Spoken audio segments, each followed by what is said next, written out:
Today we are going to see our third poem 2.3 The Inchcape Rock part 2. In the previous part we saw that it is a ballad composed by Robert Sade, and in the first part we saw that how was that Inchcape Bay kept on the Inchcape Rock to give warning to the sailors. Now, in the second part, today we see our stanza. The sun in heaven was shining gay, all things were joyful on that day. The seabirds screamed as they wheeled round, and there was joy in their sound. Now, listen here. The line, those are given, yes, those lines tell us, yes, that was the spring season, and so everywhere there was joy. Listen, the sun in the heaven was shining gay. Yes, listen, how was the sun? Sun was shining brightly because that was the spring season.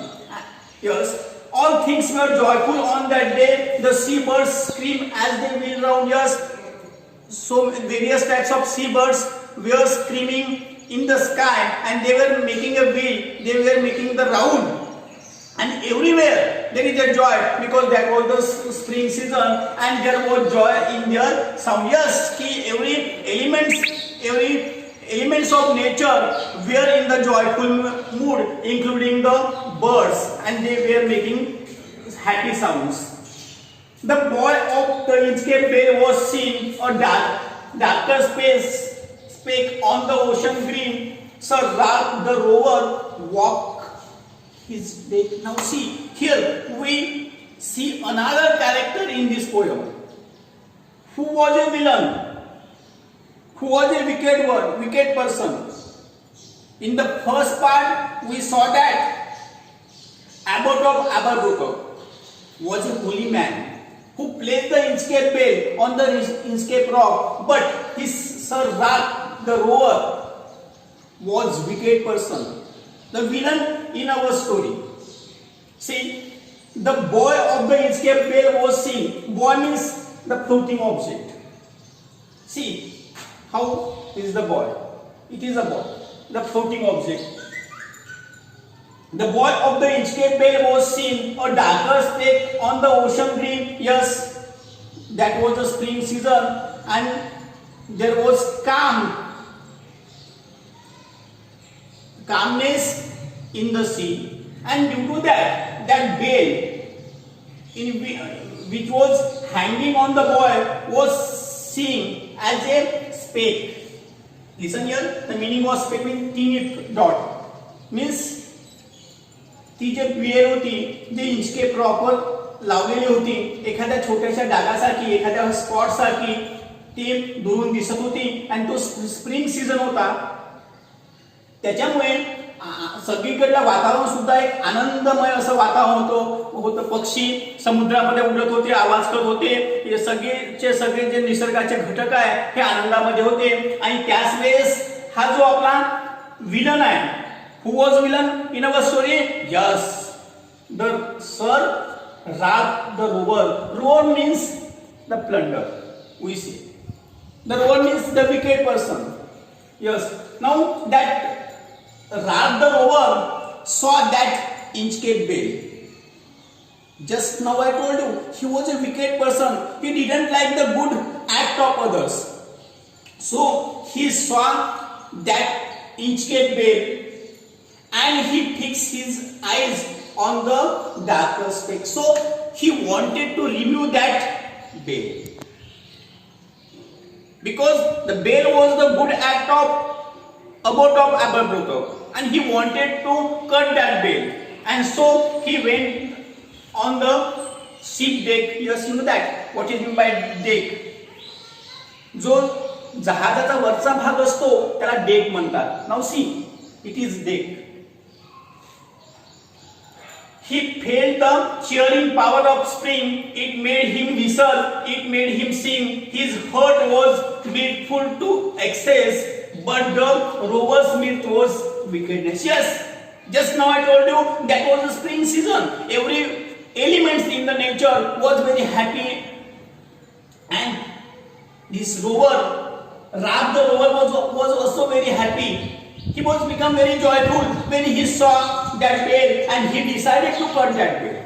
Because just now I told you, yes, he don't want any good act of others, and so he decided to cut that bale, and so he reached the deck of his ship, and his eye was on the Inchcape coat.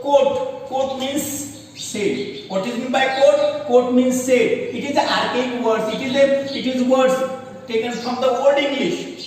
There are so many words in this poem are taken from the Old English, and it is this such type of words is called as a archaic words. Yes, his quote, my men put on the boat and me to Inchcape Rock, and I will plug the boat of other. Yes, when he saw that Inchcape Bay, he ordered his men, yes, put our boat near that Inchcape Rock. Yes, I will cut that bale. I wanted to cut that bale. Yes, because he said that, yes, I will plague the boat of other.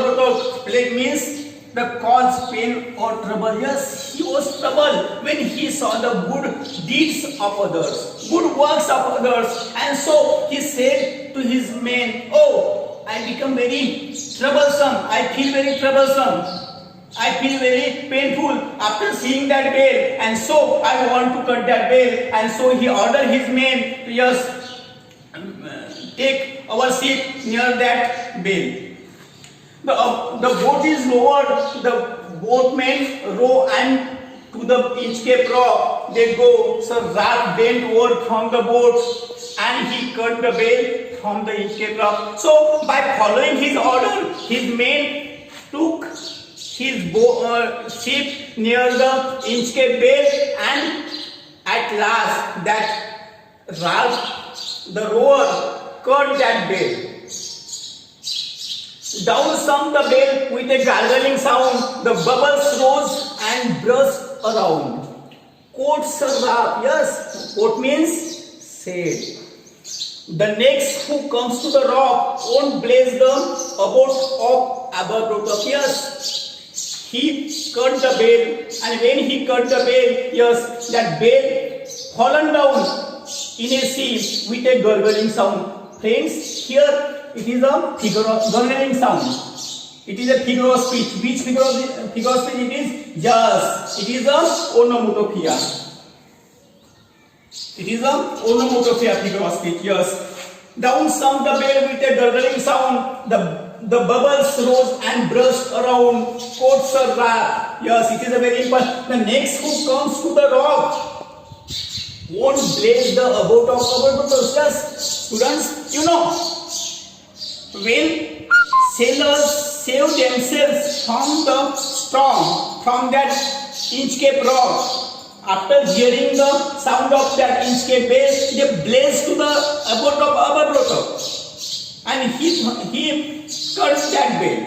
Rab cut that bale, and he said, he talked with himself, yes, whoever come next, no one will give blaze to that abode of Aberbrother because he cut that bale.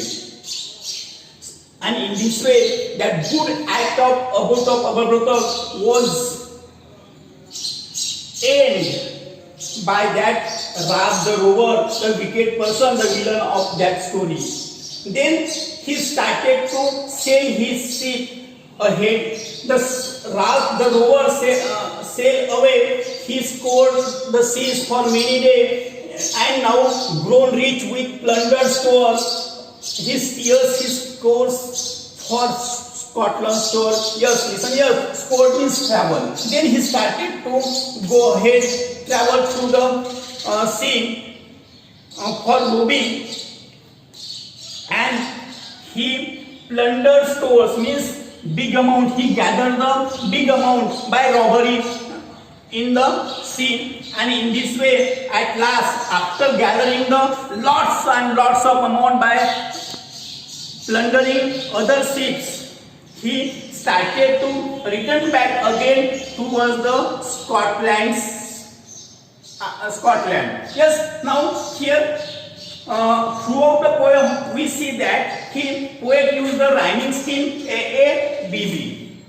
Poet also used the imagery, that is the sound imagery and the sound imagery. Yes, now see the example of the sound imagery. Yes, and over the waves it's warning run. It is the example of sound imagery. Okay, students, I hope you will understand it. The next part we will see in the next period. Thank you.